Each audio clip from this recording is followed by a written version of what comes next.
वार्तांकन रोखठोक बातमी।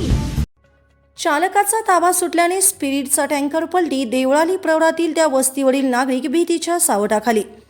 श्रीगोंदा येथून कान्हेगाव तालुका कोपरगाव येथे स्पिरिट घेऊन जाणारा टँकर चालकाचा गाडीवरील ताबा सुटल्याने देवळाली प्रवरा येथील राहुरी फॅक्टरी श्रीरामपूर रस्त्यावर शेरकर वस्तीजवळ पलटी झाला। टँकरमधून मोठ्या प्रमाणात स्पिरिट गळती झाली आहे। देवळाली प्रवरा नगरपालिकेच्या अग्निशामक विभागाने पाण्याचा मारा करून स्पिरिटची तीव्रता कमी केल्याने मोठा अनर्थ टळला आहे।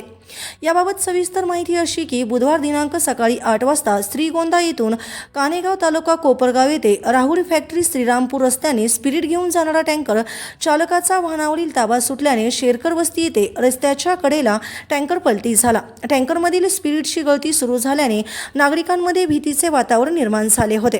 देवळाली प्रवरा नगरपालिकेच्या अग्निशामक विभागास यावेळी पाचारण करण्यात आले असून अग्निशामक विभाग प्रमुख गोपाळ भोर यांच्या मार्गदर्शनाखाली अशोक पंडित, बबन दिवे यांनी टँकरमधील स्पिरिटच्या गळतीवर पाण्याचा मारा करण्यात आला।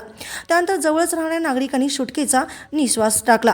या अपघातात टँकर चालक अमोल साबळे यास डोक्याला मार लागला असून अपघातस्थळी रुग्णवाहिका चालक रवींद्र देवगिरे यांनी जखमी चालकास रुग्णालयात उपचारासाठी दाखल केले। अपघातानंतर राहुरी पोलीस ठाण्यातून होमगार्ड अनिल कदम, शरद कोबरणे यांना पाठवून वाहतूक सुरळीत करण्यात आली आहे। महाराष्ट्रातील महत्त्वाच्या आणि ताज्या बातम्या पाहण्यासाठी आमच्या जय हो न्यूज चॅनलला सबस्क्राईब करा आणि बेल आयकॉन प्रेस करा।